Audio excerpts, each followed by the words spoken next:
This video series was made possible by Eric Schaefer Guitars, Luther's Mercantile International, and Stumac. Welcome back to the shop, friends. The soundboard and the guitar back are now complete. Now let's steam bend the guitar sides and close up the sound box. This is by far the most exciting part of the project to date. Also, I want to thank everyone who is hanging out in the shop with me for such a huge project. I have never attempted anything that is as complex as an acoustic guitar, and all of your support is much appreciated. To prepare the sides for bending, I thicknessed them to about 9/500ths of an inch using the drum sander. Once I was satisfied with the thickness, I used the shooting board and my hand plane to joint one surface of the side pieces for reference. I also assured the grain lines lined up properly. Remember, these pieces are book matched and should be mirror images of one another. To prepare the sides for bending, I first spritzed the wood with water, trying to avoid oversaturating the wood. I covered it with aluminum foil to keep the moisture around the wood. I marked the waist area for reference. Now to the side bending sandwich. The so-called sandwich is comprised of two pieces of sheet metal for stability, a full-length heat blanket, and a short heat blanket for the tight waist area of the guitar sides. I also inserted the thermometer probes to monitor the heat bending process. The sandwich is then inserted into the Lmi Side Bending Jig. I really appreciate Luther's Mercantile for discounting this jig to assist in this project. I'll place a link in the description for anyone wanting to check it out. The jig can be used for any acoustic guitar, but the mold and press blocks are specific to the orchestra model guitar that I'm building. You can purchase at Lmi or build the bending mold and press blocks for the size guitar you choose to build. To bend the sides, I began by heating up the waist area to 300 degrees Fahrenheit. I slowly lowered the press blocks into the waist until it was fully compressed. I went very slow, only turning the cantilever about a half a turn every 30 seconds to avoid the waist area from breaking. Once the waist was bent, I then unplugged the waist blanket and began heating the full-length blanket. I then moved on to bending the lower bout. I used the included tension handles to slowly bend the lower bout, then the upper bout. The entire process took about 15 to 20 minutes. Once the bends were achieved, I turned down the temperature to 260 degrees Fahrenheit for about 20 minutes. Then I unplugged the heating blankets and let it cool to room temperature.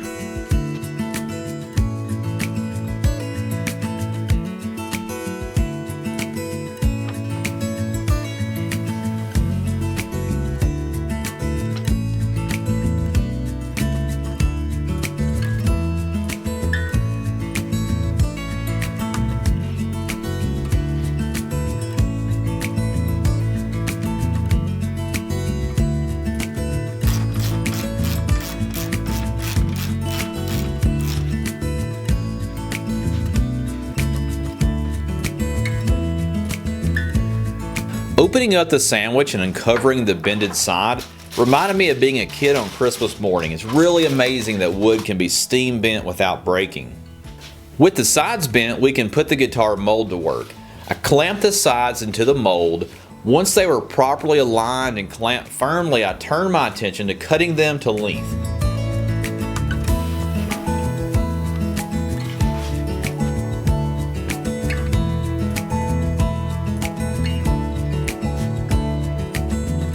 To perform this operation, I used my coping saw.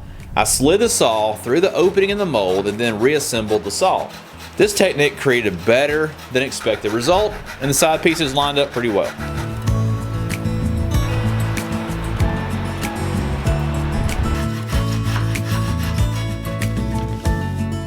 Next, I prepared the heel and end block. These are hardwood pieces that are glued to the sides to hold them together.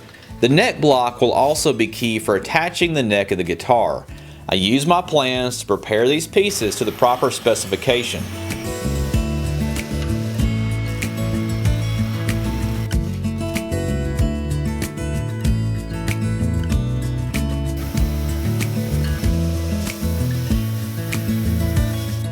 To glue those in place, I used an assortment of clamps and a little creativity to get the job done.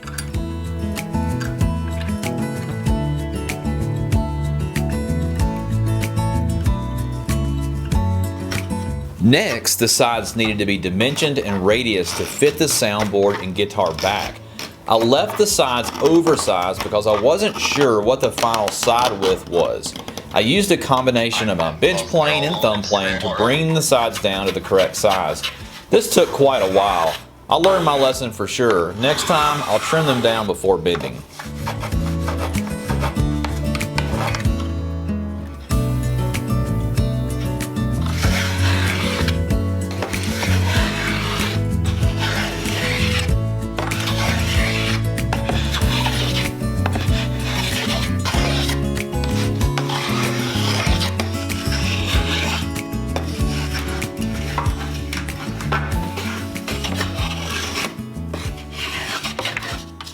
The next step was to radius the sides using the appropriate sanding dish. If you remember, the soundboard has a 40-degree radius and the back has a 15-degree radius. I used chalk to follow my progress, and once the chalk was gone, the job was done. This process took a little practice, but overall went pretty smooth. Once the sides were properly radiused, I sanded the inner sides to 220 grit. That was in preparation for adding the kerf lining. It's also known as kerfing.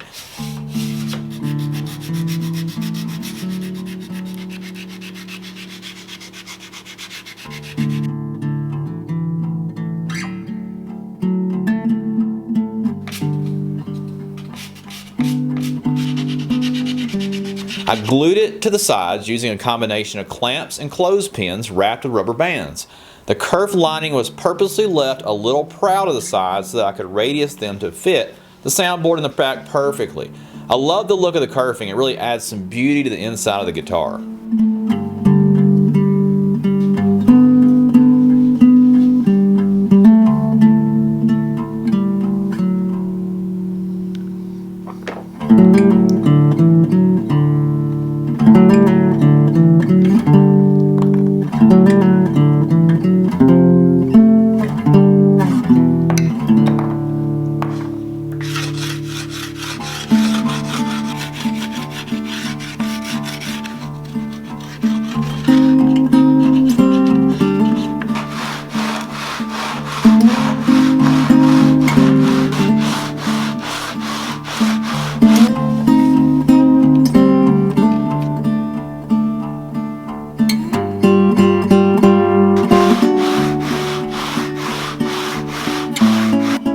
Once the kerfing is glued and radius sanded flush, I then brace the guitar sides. I used some scrap pieces of spruce left over from bracing the top and back for this. Each piece is about a 1/2 inch wide and about a 1/2 inch tall. In retrospect, I think these braces could likely be a little less thick. Each brace is tapered and fit into the space between the kerfing. I added 3 braces to each upper bout and 4 braces to each lower bout.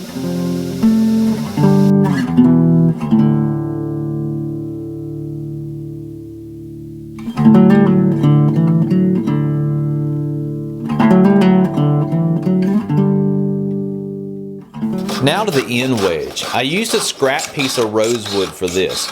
I shaped it by eye using my plane. I marked the center of the wedge and lined it up with the center of the end block on the top and bottom of the sound box.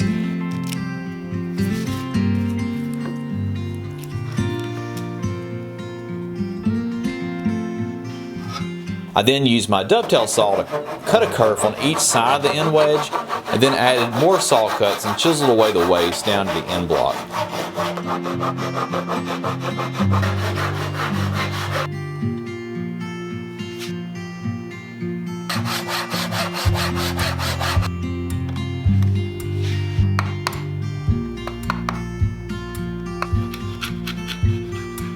I then glued the end wedge in place with a piece of decorative kerfing on each side.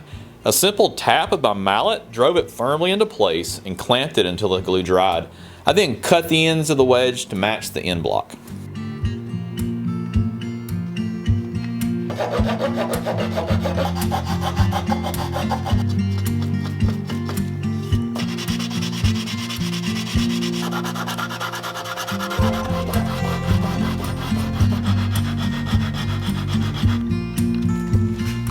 Before we can glue the top and back to the guitar sides, I needed to mortise out the space for the braces to join with the kerfing. For this, I marked the location, cut the edges with my handsaw, and removed the waste with my Dremel.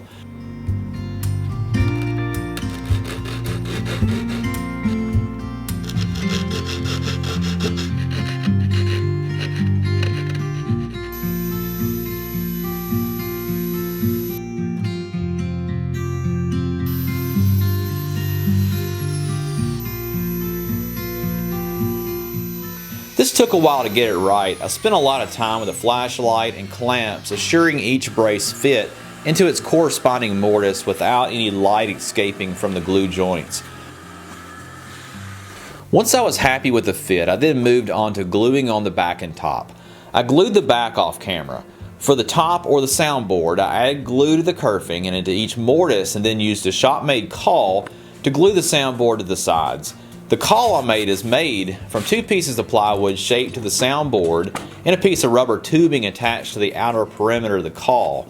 This assures the pressure applied by the clamps is only against the glued joint and not stressing the thin top and back. After all, the thickness dimensions of the back and the top of the guitar sound box is only about 2.5 to 2.8 millimeters thick.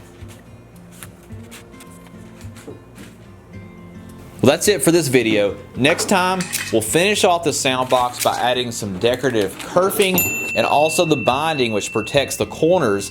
And then we'll go ahead and start working on mortising into the sound box to attach the neck. See you guys then.